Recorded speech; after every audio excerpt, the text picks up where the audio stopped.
12 contestants ഉണ്ടായിരുന്നു. അതിനകത്ത് 11 പേർക്കും 11 അമ്മമാരും ഡാൻസേഴ്സ് ആയിരുന്നു. അമ്മ മാത്രം ഡാൻസർ അല്ല.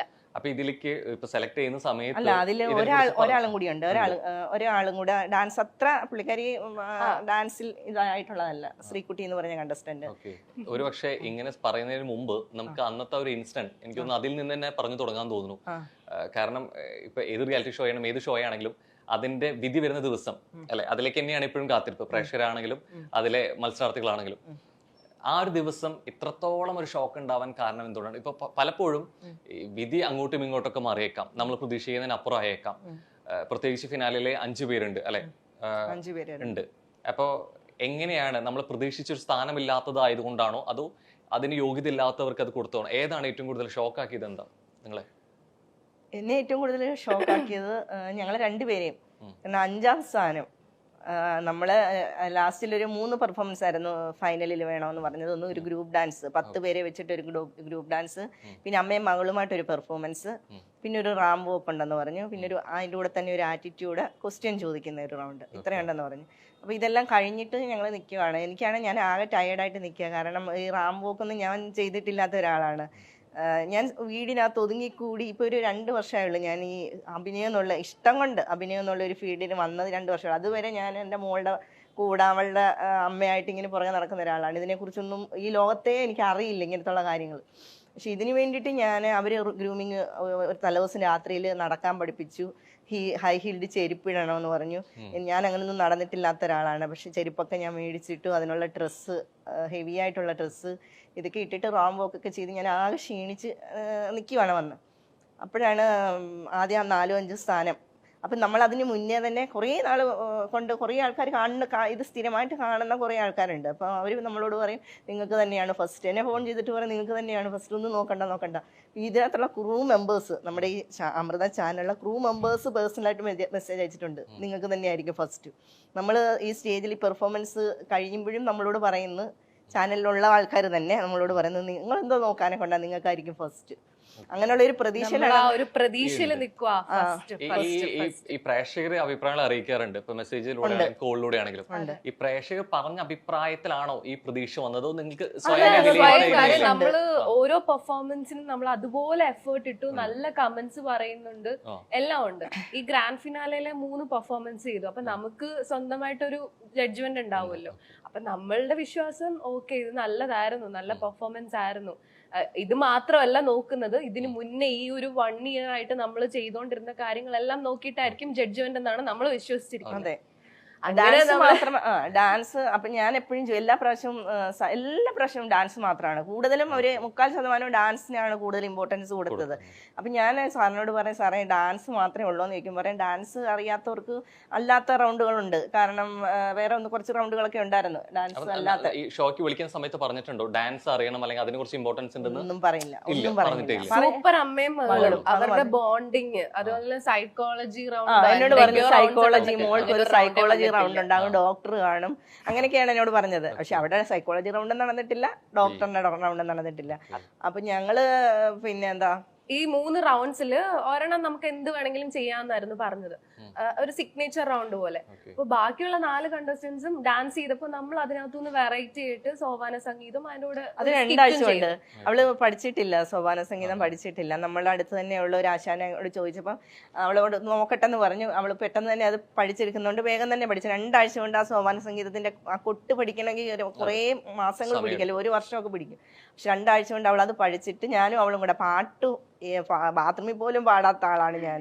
എന്നിട്ട് ഞാൻ ഇതിനു വേണ്ടി കഷ്ടപ്പെട്ട് അത് പഠിച്ച് അതിന്റെ ആ പാട്ടും പഠിച്ച് അതിന്റെ കൂടെ തന്നെ ഞങ്ങളൊരു സ്കിറ്റ് ബാക്കിയുള്ള 4 കണ്ടസ്റ്റൻസിൽ നിന്നും വെറൈറ്റി പെർഫോമൻസ് നമ്മൾ ചെയ്തു എന്നായിരുന്നു നമ്മുടെ വിശ്വാസം. കണ്ടിരുന്ന നമ്മള് ചെയ്ത് കഴിഞ്ഞിട്ട് പുറത്തിറങ്ങിയപ്പോഴും നേരത്തെ ഉണ്ടായിരുന്ന കണ്ടസ്റ്റൻസ് ഒക്കെ അവിടെ ഉണ്ടായിരുന്നു. അവര് പറഞ്ഞു നിങ്ങൾ സൂപ്പർ ആയിരുന്നു. ബാക്കിയുള്ള അവര് പറയാ, ഞാൻ ഇറങ്ങി ചെന്നപ്പോ ഒരാളുടെ കണ്ണിൽ കൂടെ കണ്ണുനീര് വരുന്നുണ്ട്. അപ്പൊ എന്നോട് പറഞ്ഞത് ഇതിന്റെ കരഞ്ഞ് എന്ന് വെച്ചാൽ ചിരിച്ചിരിച്ച് കരഞ്ഞിട്ട് കണ്ണുനീര് വന്നത് മാറുന്നില്ല എന്ന് പറഞ്ഞിട്ട് അങ്ങനെ വരെ നമ്മളോട് പറഞ്ഞു. എല്ലാവരും പറഞ്ഞു നിങ്ങളുടെ വെറൈറ്റി പെർഫോമൻസ് ആയിരുന്നു, ബാക്കിയുള്ളവരുടെ ഡാൻസ് അല്ലേ, നിങ്ങൾ വെറൈറ്റി കൊണ്ടുവന്നു. അപ്പോഴും നമ്മൾ പ്രതീക്ഷയിലിരിക്കോ കുറെ കൂടെ പ്രതീക്ഷ കൂടി. പ്രതീക്ഷ കൂടി. കാരണം നമ്മൾ ഒരു ഇതെന്ന് പറഞ്ഞു കഴിഞ്ഞാൽ സൂപ്പർ അമ്മയും മകളും എന്നുള്ള ഒരു പ്രോഗ്രാമാ. അപ്പൊ അത് ലാസ്റ്റിൽ എല്ലാവരും ചെയ്തത് ഡാൻസാ. നമ്മൾ ഈ ഒരു വർഷം കിടന്ന് കഷ്ടപ്പെട്ട് ചെയ്തതും ഈ ഫൈനലി ചെയ്തതുമായിട്ട് ഒന്നും അല്ലാണ്ടായി പോയില്ലേ. കാരണം അവര് പറയുന്നത് ഫൈനലിലെ പെർഫോമൻസ് മാത്രമേ നോക്കിയുള്ളൂ, വാവ് ഫാക്ടർ മാത്രമേ നോക്കിയിട്ടുള്ളൂ.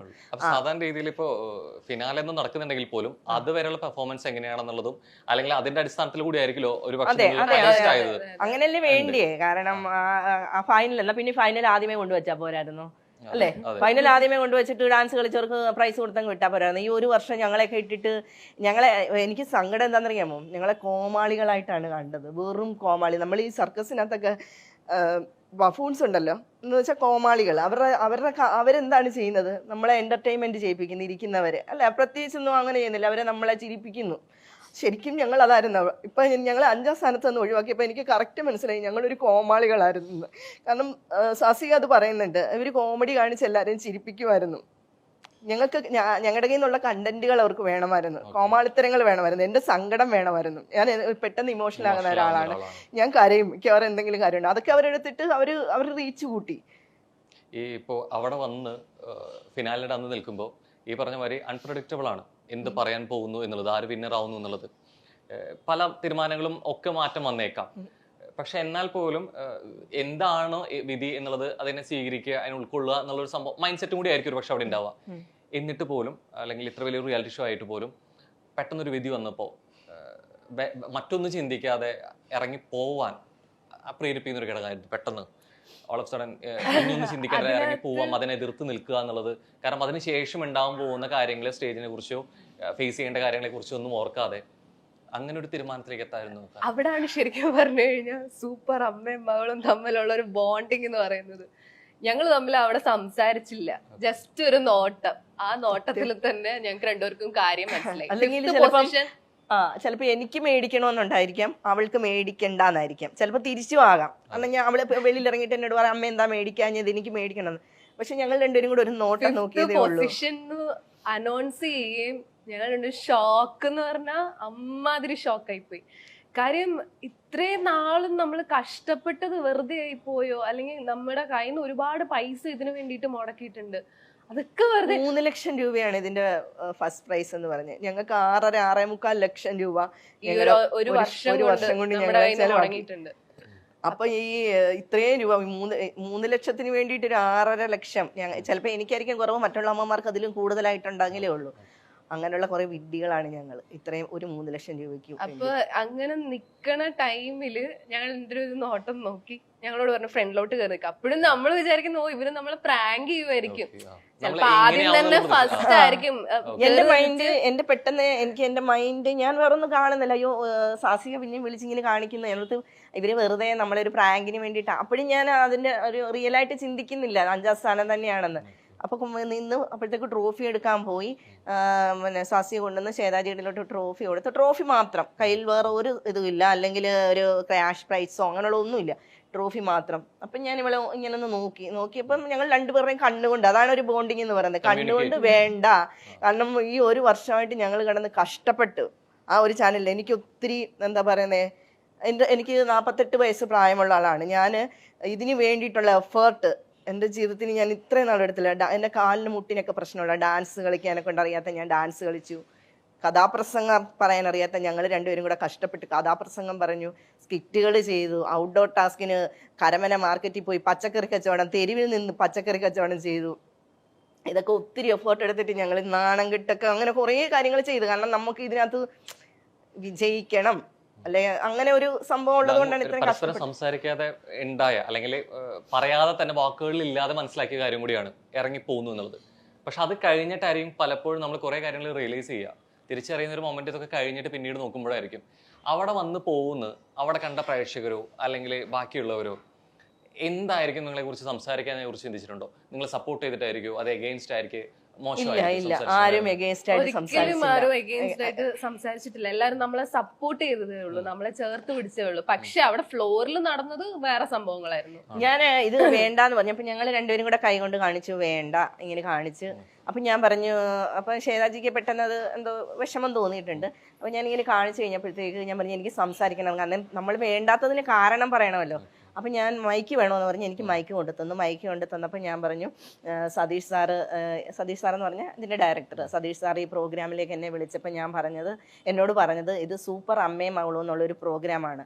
പക്ഷേ ഇവിടെ നടന്നത് ഡാൻസ് റിയാലിറ്റി ഷോ ആണ്. അത് കറക്റ്റാണ്, ആദ്യം തൊട്ട് അവസാനം വരെ ഡാൻസ് റിയാലിറ്റി ഷോ ആയിട്ടാണ് നടന്നത്. എന്നാൽ പിന്നെ സൂപ്പർ അമ്മയും ഡാൻസ് റിയാലിറ്റി ഷോ എന്നങ്ങ് വെച്ചാൽ പോരായിരുന്നു. അല്ല, ഗ്രാൻഡ് ഫിനാലയിലെ പെർഫോമൻസും ഡാൻസ് ആയിരുന്നു. ഡാൻസിനെ ബേസ് ചെയ്തിട്ട് അവർ കൊടുത്തിരിക്കുന്നത്. സൂപ്പർ ഞാൻ പറഞ്ഞു ഇതൊരു സൂപ്പർ ഡാൻസറിന്റെ ഷോ ആയിരുന്നു. അപ്പൊ അതിനകത്ത് എനിക്ക് ഡാൻസ് അറിയാത്ത ഒരാളാണ്. ഞാൻ ഡാൻസ് അറിയാത്ത ഒരാള് ഈ ട്രോഫിക്ക് അർഹയല്ല. അതുകൊണ്ടാണ് ഞാനിത് മേടിക്കാത്തതിന്റെ കാരണം എന്ന് പറഞ്ഞിട്ടാണ് ഞാൻ അവിടെ നിന്ന് ഇറങ്ങിപ്പോയി. വേറെ അവരെ ചീത്ത വിളിച്ചിട്ടില്ല, ശ്വേതാജിയായി ഒന്നും പറഞ്ഞിട്ടില്ല, സ്വാസിയോടൊന്നും പറഞ്ഞിട്ടില്ല, ചാനലിനെതിരെ പറഞ്ഞിട്ടില്ല. എന്റെ നിലപാട് പറഞ്ഞു, ഞാൻ മേടിക്കാത്തതിന്റെ കാരണം അത് ഞാൻ പറഞ്ഞു. കാരണം അത് അവരെനിക്ക് വെച്ച് നീട്ടുന്ന ഒരു ട്രോഫിക്ക് എനിക്ക് നിരസിക്കാനുള്ള ഇതുണ്ടല്ലോ, എനിക്ക് വേണ്ടാന്ന് വെക്കാനുള്ള ഒരു അവകാശം എനിക്കുണ്ട്. ഓസ്കാർ വരെ ആൾക്കാർ വേണ്ടെന്ന് വെക്കുന്നു ഇല്ലേ? അപ്പൊ അതിന് നെഗറ്റീവായിട്ട് പറഞ്ഞതായിരിക്കാം ചാനലിൽ അത് കാണിച്ചു. അഭിപ്രായം കൃത്യമായിട്ട് രേഖപ്പെടുത്തിയിട്ടുണ്ട്. ഫ്ലോറിൽ വെച്ചിട്ട് തന്നെയാണ് പറഞ്ഞത്. ഫ്ലോർ വെച്ച് മൈക്കിൽ കൂടെ പറഞ്ഞു. പക്ഷെ അവരത് കാണിച്ചില്ല, അവരത് ഞങ്ങൾ ഇറങ്ങി പോകുന്നതും പിന്നെ അതിനുശേഷം നടന്ന കുറച്ച് ഡ്രാമകളുണ്ട് അവരുടേതായിട്ടുള്ള രീതിയിൽ. അവര് കുറച്ച് എല്ലാരും കൂടി ഗൂഢാലോചന നടത്തിയിട്ട് നമ്മളെ നെഗറ്റീവ് ആക്കുന്ന രീതിയിൽ കുറച്ച് ശ്വേതാജി അതിനകത്ത് പറയുന്നുണ്ട് ആർട്ടിസ്റ്റ് ആണെങ്കിൽ ഒരു ആർട്ടിസ്റ്റ് അങ്ങനെ ഇറങ്ങി പോകാൻ പാടില്ല, ഫ്ലോറിനെ നമ്മൾ ഡിസ്റെസ്പെക്ട് ചെയ്തു, ശ്വേതാജി അങ്ങനെ ചെയ്തു എന്നൊക്കെ. പക്ഷേ ഞാനിപ്പോൾ ഈ ഷോ ശ്വേതാജി കാണുമായിരിക്കാം, കണ്ടിട്ടുണ്ടെങ്കിൽ ഞാനും എൻ്റെ മോളും ആദ്യമേ തന്നെ പറയുന്നു ശ്വേതാജിയോട് ഞങ്ങൾ ഒത്തിരി ഒരു സോറി പറയുന്നു.